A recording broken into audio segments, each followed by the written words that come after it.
শীত শেষ হওয়ার আগেই আমরা পরিবারের সকলের জন্য যদি শীতের কড়াইশুঁটি দিয়ে ছোট আলুর দম রেসিপিটি বানিয়ে ফেলতে পারি তাহলে কিন্তু মন্দ হয় না।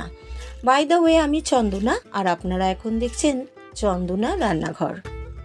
বন্ধুরা, আজ আমি আপনাদের সাথে সেই অতি পরিচিত ও সহজ একটি রেসিপি শীতের কড়াইশুঁটি দিয়ে ছোট আলুর দম শেয়ার করতে চলেছি। তো এই রেসিপিটি জানতে হলে আপনাদের ভিডিওটা প্রথম থেকে শেষ পর্যন্ত সাথে থাকতে হবে আর স্কিপ না করে। আর অবশ্যই বাড়িতে আপনারা এই রেসিপিটি একবারটি ট্রাই করুন আর পরিবারের সকলকে সার্ভ করুন। কথা দিচ্ছি যে ভীষণ পছন্দের হবে। তো চলুন আর বেশি কথা না বলে শুরু করি আমার আজকের রেসিপি শীতের কড়াইশুঁটি দিয়ে ছোট আলুর দম। কড়াইশুঁটি দিয়ে ছোট আলুর দম বানাতে গেলে আমাদের প্রথমেই যেটি লাগবে সেই ইনগ্রেডিয়েন্টসটা হলো ছোট আলু। তো আমি আজ এখানে 750 গ্রাম মতো ছোট আলু নিয়েছি আর খুব ভালোভাবে জল দিয়ে ধুয়ে পরিষ্কার করে নিয়েছি। তারপর একটা প্রেসার কুকারের মধ্যে নামিয়ে নিয়েছি। আর এখানে আলুগুলো মোটামুটি জলে চুবে থাকবে, সেই পর্যায়ে আমি জল অ্যাড করে দিচ্ছি আর দিয়ে দিচ্ছি সামান্য পরিমাণে লবণ। তারপর আমি প্রেসার কুকারের মুখটা বন্ধ করে একটা হুইসেল দিয়ে নেব।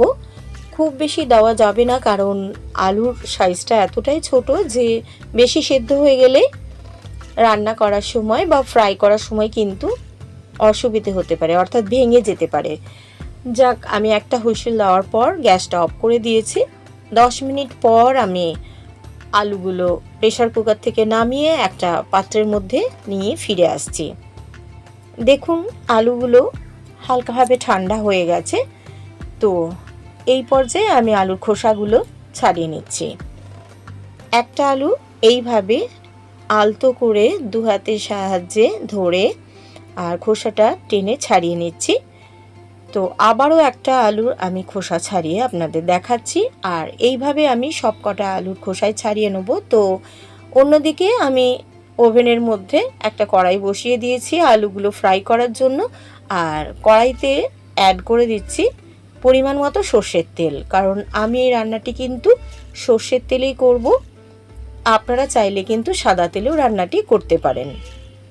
দেখুন, আমার সব আলুর খোসা ছাড়ানো হয়ে গেছে আর তেলটাও মোটামুটি গরম হয়ে গেছে। তো এই পর্যায়ে আমি আলুগুলো কড়াইতে অ্যাড করে দিচ্ছি। দিয়ে দিচ্ছি সামান্য পরিমাণে হলুদ গুঁড়ো আর লবণ। যেহেতু সেদ্ধ করার সময় আমি লবণ দিয়েছিলাম, তো লবণটা কিন্তু অ্যাড করার সময় একটুখানি বুঝে দিতে হবে। এবার আমি আলুগুলো হলুদ ও লবণের সাথে ভালোভাবে মিক্স করে দিচ্ছি আর লো টু মিডিয়াম ফ্লেমে আলুগুলো হালকাভাবে ফ্রাই করে তুলে নেব। তো দেখুন, 2-1 মিনিট পর কিন্তু আলুর মধ্যে হালকা ব্রাউন কালার চলে এসেছে। খুব বেশি আমি লালচে করে ফ্রাই করব না, মোটামুটি হয়ে গেছে। তো আলুগুলো আমি হাতার সাহায্যে কড়াই থেকে নামিয়ে নিচ্ছি। আলুগুলো ফ্রাই করে কড়াই থেকে নামিয়ে নেওয়ার পর কড়াইতে যে অবশিষ্ট তেলটা রয়েছে তার মধ্যে আমি আবারও 1 চামচ মতো সর্ষের তেল অ্যাড করে দিচ্ছি। তেলটা ভালো মতো গরম হওয়ার জন্য আমি একটুখানি ওয়েট করব। দেখুন, তেলটা কিন্তু এবার মোটামুটি গরম হয়েই গেছে। তো এই পর্যায়ে আমি কিছু গোটা গরম মশলা ফোড়নে দেবো। এখানে আমি নিয়েছি খুব সামান্য পরিমাণে গোটা জিরে, 2 পিস লবঙ্গ, 2 পিস ফাটানো ছোট এলাচ, 1 পিস দারচিনি, 1 পিস ফাটানো গোটা লঙ্কা আর 1 পিস তেজপাতা। ফোড়নগুলো আমি কড়াইতে অ্যাড করে দিলাম তেলের মধ্যে আর ভালোভাবে মিক্স করে নিচ্ছি। তো 10 থেকে 15 সেকেন্ডের মধ্যে কিন্তু একটা সুন্দর ফ্লেভার অ্যাড হয়েছে। তো এই পর্যায়ে আমি আগে থেকে কুচিয়ে রাখা 2টো বড় সাইজের পেঁয়াজ অ্যাড করে দিচ্ছি। তারপর পেঁয়াজটা তেলের সাথে খুব ভালোভাবে মিক্স করে লো টু মিডিয়াম ফ্লেমে আমি ফ্রাই করব। আর যাতে তাড়াতাড়ি করে পেঁয়াজটা মেল্ট হয়ে যায়, তো সেই কারণে আমি অল্প পরিমাণে লবণ অ্যাড করে দিচ্ছি। আর লবণটা মিক্স করার পর আমি একটা ঢাকনা দিয়ে দিলাম। তো ঢাকা চাপা দিয়ে যদি করা হয় তাহলে কিন্তু পেঁয়াজটা আবারও তাড়াতাড়ি মেল্ট হয়ে যাবে। দেখুন আবারও 1-1.5 মিনিট পর আমি ফিরে এলাম ঢাকা খুলে। তো এখন কিন্তু পেঁয়াজটা অনেকখানি সফট হয়ে গেছে। তো এই পর্যায়ে আমি দিয়ে দিচ্ছি 1 চামচ কাঁচা লঙ্কা, আদা ও রসুনের পেস্ট। আপনারা চাইলে রেসিপিটি অবশ্যই নিরামিষ ডিশ হিসেবে বানিয়ে ফেলতে পারেন, তবে আমি আজ আদা, পেঁয়াজ ও রসুন দিয়েই রেসিপিটি করছি। তো আদা রসুনের পেস্ট আমি খুব ভালো করে মিক্স করে নিলাম, আর কাঁচা গন্ধটা চলে যাওয়া পর্যন্ত কিন্তু আমি খুব ভালোভাবে কষিয়ে নিচ্ছি। কিছুক্ষণ কষানোর পর আমি দিয়ে দিচ্ছি আগে থেকে বানিয়ে রাখা একটা বড় সাইজের টমেটোর পেস্ট। এবার আমি টমেটোর কাঁচা গন্ধ চলে যাওয়া পর্যন্ত খুব ভালোভাবে মিক্স করে কষিয়ে যাব। দেখুন টমেটো, আদা, রসুন খুব ভালোভাবে কষানো হয়ে গেছে। এবার আমি এখানে কিছু গুঁড়ো মশলা অ্যাড করছি। দিয়ে দিচ্ছি 1/2 চামচ জিরের গুঁড়ো, 1/2 চামচ ধনের গুঁড়ো, 1/2 চামচ হলুদ গুঁড়ো আর 1 চামচ মতো কাশ্মীরি রেড চিলি পাউডার। তারপর আমি মশলাটা আবারও খুব ভালো করে কষিয়ে নিচ্ছি, যতক্ষণ পর্যন্ত না মশলা থেকে তেল ছেড়ে আসছে ততক্ষণ পর্যন্ত আমি কষিয়ে নিচ্ছি। মশলাটা আমার প্রায় কষানো হয়ে গেছে এবং মশলা থেকে তেলও ছেড়ে এসেছে। কিন্তু দেখুন বন্ধুরা, যে মশলাতে কিন্তু একেবারেই জল নেই, তো সেই কারণে তলায় লেগে যেতে পারে বা পুড়ে যেতে পারে, এবং সেই জন্য আমি 1 চামচ মতো জল অ্যাড করে দিচ্ছি আর একটুখানি মিক্স করে দিয়ে দিচ্ছি স্বাদ অনুযায়ী লবণ আর সামান্য পরিমাণে চিনি। চিনিটা দেওয়ার ফলে রান্নায় একটা দারুণ ব্যালেন্স আসে। তো আপনারা যদি না চান তাহলে স্কিপও করতে পারেন। এবার আমি দিয়ে দিচ্ছি আগে থেকে রেডি করে রাখা শীতের ফ্রেশ কিছুটা কড়াইশুঁটি, আর কড়াইশুঁটি দিয়ে আবারও মিক্স করে নিচ্ছি, আর তারপর দিয়ে দিচ্ছি আগে থেকে ফ্রাই করে রাখা আলুটা। আলু আর কড়াইশুঁটি খুব ভালো করে আমি মিক্স করে নিচ্ছি, আর লো টু মিডিয়াম ফ্লেমেই আবারও 2-3 মিনিট সময় নিয়ে কষিয়ে নিচ্ছি। দেখুন যে মশলা থেকে তেলও ছেড়ে এসেছে আর আমার কষানো একদম কমপ্লিট হয়ে গেছে, আর দারুণ একটা ফ্লেভারও কিন্তু অ্যাড হয়েছে।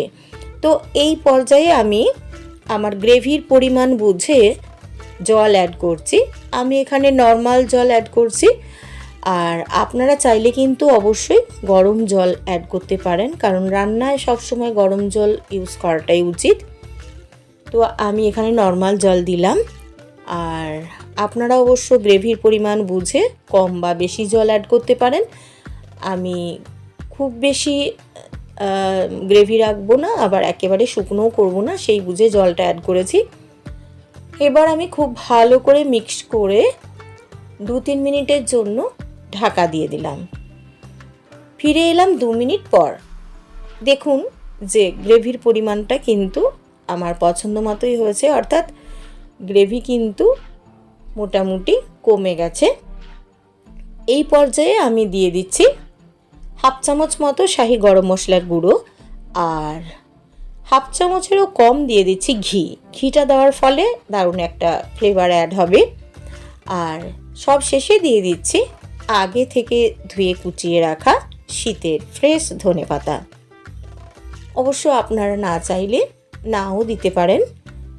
তো আমি এখানে ফ্রেশ ধনেপাতাটা দিয়ে খুব ভালো করে আবার মিক্স করে নিচ্ছি, আর গ্যাসটা অফ করে 2 মিনিটের জন্য স্ট্যান্ডিং টাইমে ঢেকে দিচ্ছি।